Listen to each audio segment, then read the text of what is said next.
আমরা নিদারুণ কষ্ট ও ক্ষোভের সাথে জানাচ্ছি বেসরকারি বিশ্ববিদ্যালয় শাখা ছাত্রদলের সক্রিয় কর্মী ও প্রাইম এশিয়া বিশ্ববিদ্যালয়ের 223 ব্যাচের টেক্সটাইল বিভাগের শিক্ষার্থী জাহিদুল ইসলাম পারভেজকে সন্ত্রাসীরা ছুরিকাঘাত করে নির্মমভাবে হত্যা করেছে।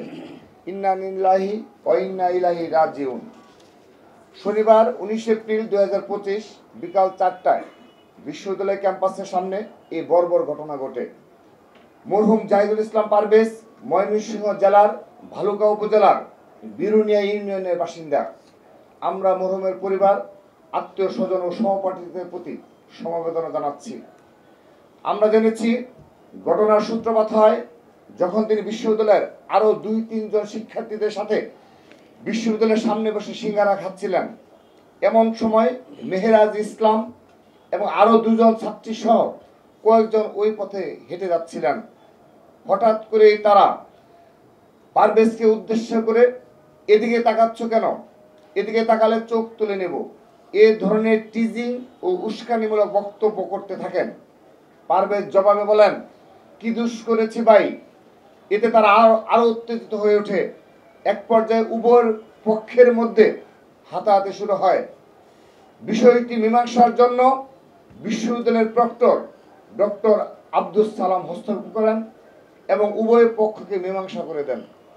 কিন্তু প্রচণ্ড উচ্ছৃঙ্খল মেহেরাজ ইসলামগণ বিশ্ববিদ্যালয় কর্তৃপক্ষের করে দেয়া এই মীমাংসা মানতে অস্বীকৃতি জানিয়ে 10-15টি লাশ ফেলার হুমকি দিয়ে বহিরাগততা ডেকে নিয়ে আসেন এবং পারভেজের উপর পরিকল্পিত হামলা চালায়। এই হামলায় মেহেরাজ ইসলামের সাথে থাকা বৈষম্য বিরোধী ছাত্র আন্দোলনের বনানী থানা কমিটির যুগ্ম আহ্বায়ক সুভান নিয়াজ তুষার ও যুগ্ম সদস্য সচিব হৃদয় নিয়াজি নেতৃত্বে বনানী এলাকার বেশ কিছু উচ্ছৃঙ্খল সন্ত্রাসী জড়িত ছিল। তারা ছুরি দিয়ে পারভেজের বুকের উপর আঘাত করে হত্যা করে।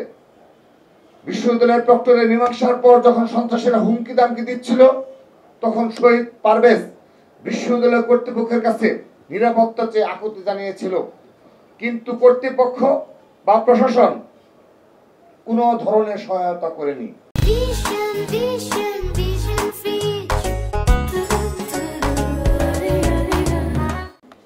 আমরা বাংলাদেশ জাতীয়তাবাদী ছাত্রদল দৃঢ়ভাবে বিশ্বাস করি, পারভেজ ইসলামের উপর চালানো এই হামলা ছিল পূর্ব পরিকল্পিত, নতুবা তুচ্ছ একটি ঘটনার জেরে প্রক্টর কর্তৃক মীমাংসার পরও একজন মেধাবী ছাত্রকে প্রকাশ্যে বিশ্ববিদ্যালয়ের সামনে ছুরিকাঘাত করে হত্যা করার প্রশ্নই আসে না।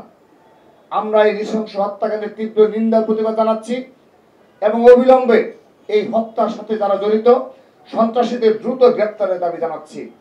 প্রিয় সাংবাদিক বন্ধুগণ, বেসরকারি বিশ্ববিদ্যালয় সহ বিভিন্ন শিক্ষা প্রতিষ্ঠানে ছাত্র দলের কার্যক্রমকে বাধাগ্রস্ত করার জন্য বৈষম্য বিরোধী ছাত্র আন্দোলনের ব্যানারে কতিপয় রক্ষী বাহিনীর মতো সন্ত্রাস ও দখলদারিত্ব কায়েম করেছে। তারা বিভিন্ন ক্যাম্পাসে ছাত্র দলের কর্মীদের মবের ভয়ভীতি দেখিয়ে ছাত্রলীগের স্টাইলের সন্ত্রাসের পুনরাবৃত্তি করেছে। ক্যাম্পাস তো বটেই, এমনকি ক্যাম্পাস প্রাঙ্গণের বাইরে গিয়ে ছাত্র দলের নেতাকর্মীদের কার্যক্রম পরিচালনা বাধা দেওয়া হচ্ছে, যা গণতন্ত্র ও মত প্রকাশের স্বাধীনতার সুস্পষ্ট লঙ্ঘন। এটা নতুন নামে সেই পুরাতন ফ্যাসিবাদ। এই চলমান দখলদারিত্ব ও সন্ত্রাসী এই হত্যার পেছনে খুনি সন্ত্রাসীদের সাহস ও মদত জুগিয়েছে বলে ছাত্রদল বিশ্বাস করে। দিনে দিনে ছাত্রদলের নেতাকর্মীদের ডিহিউম্যানাইজ করার যে পরিকল্পিত ষড়যন্ত্র, এটা অত্যন্ত পরিকল্পিতভাবে সাজানো হয় শহীদ পারভেজদের হত্যাকাণ্ডের বৈধতা মাধ্যমে। পারভেজের খুনিদের রাজনৈতিক প্রশ্রয়দাতা সহ খুন ও সন্ত্রাসী কর্মকাণ্ডে জড়িত সকলের যথাযথ বিচার ও শাস্তি নিশ্চিত করতে হবে। শিক্ষা প্রতিষ্ঠানে ছাত্রদলের সাংগঠনিক কার্যক্রমকে বাধাগ্রস্ত করার উদ্দেশ্য নিষিদ্ধ ঘোষিত সংগঠন ছাত্রলীগের অপকৌশল অনুসরণ করে বৈষম্য বিরোধী নেতারা দীর্ঘদিন ধরে ছাত্রদলের নেতাকর্মীদের নানা ধরনের হুমকি ধমকি দিয়ে আসছিল। এরই ধারাবাহিকতায় একটি পরিকল্পিত চক্রান্তের অংশ হিসাবে ছাত্রদলকে নেতৃত্ব শূন্য করা এবং ছাত্রদলকে ভয়ভীতি দেখিয়ে এবং ছাত্রদলের রাজনীতিতে সক্রিয়ভাবে অংশগ্রহণকারী শিক্ষার্থীদের মধ্যে ভীতির সঞ্চার করতে তারা নানাবিধ ষড়যন্ত্রের কৌশল অবলম্বন করেছে। এই হত্যাকাণ্ডের বিষয়ে বৈষম্য বিরোধী ছাত্র আন্দোলনের ভেরিফাইড ফেসবুক পেজ থেকে অশোভনীয় ভাষায় যে পোস্ট দেওয়া হয়েছে আমরা তার নিন্দা জানাই। তারা অভিযুক্তদের বিষয়ে সুষ্ঠু তদন্ত দাবি করতে পারতেন, কিন্তু তা না করে অশোভন ভাষায় আক্রমণ ও তদন্তের আগেই অভিযুক্তদের পক্ষে নেওয়াটাই প্রমাণ করে তারা অপরাধ আড়াল করাতে বিশ্বাসী।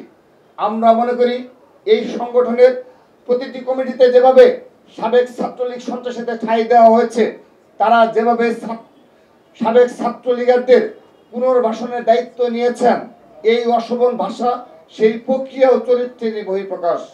আমরা তাদেরকে ষড়যন্ত্রের নীল নকশা সঠিক ও ইতিবাচক ধারার ছাত্র রাজনীতি চর্চার আহ্বান জানাই। একই সাথে আমরা গভীর উদ্বেগের সাথে লক্ষ্য করছি বর্তমান অন্তর্বর্তীকালীন সরকারও সকলের প্রতি সমতা ও ন্যায্যতা নিশ্চিত করতে পারছে না। বৈষম্য বিরোধী ছাত্র আন্দোলনের নেতৃবৃন্দের সাথে তারা বিভিন্ন সময়ে দফায় দফায় আলোচনা করলেও বিভিন্ন সরকারি নিয়োগগুলো এককভাবে বৈষম্য বিরোধীদের তালিকা ধরে দিলেও তারা ছাত্র দলের মতো বৃহৎ ও জুলাই আন্দোলনের সর্বাধিক শহীদের ছাত্র সংগঠনের সাথে কখনোই আনুষ্ঠানিক বসে কোনরূপ আলোচনা করেনি। বিভিন্ন ঘটনার বিচার নিশ্চিত করার বিষয়ে প্রশাসন থেকে আমরা যথাযথ সহযোগিতা পাই না। প্রশাসনে এখনো হাসিনার প্রেতাত্মা লুকিয়ে আছে, আর এদেরকে উৎসাহ আশ্রয় দিচ্ছে বৈষম্য বিরোধী ছাত্র আন্দোলনের কতিপয় নেতৃবৃন্দ। বিভিন্ন ঘটনায় সেটা বারবার প্রমাণিত হচ্ছে। আমরা আবারও এই নির্মম হত্যাকাণ্ডের পরিকল্পনাকারী, ইন্ধনদাতা, হুকুমদাতা এবং হামলাকারী সন্ত্রাসীদের অবিলম্বে গ্রেপ্তার ও দৃষ্টান্তমূলক শাস্তির দাবি জানাচ্ছি। ছাত্র নেতাদের জীবনে নিরাপত্তা নিশ্চিত করার জন্য অন্তর্বর্তীকালীন সরকারের কাছে জোরালো দাবি জানাচ্ছি। তাদেরকে বিভিন্ন বিষয়ে একপাক্ষিক আচরণের বদলে সমতা ও ন্যায্যতা নিশ্চিত করার আহ্বান জানাচ্ছি।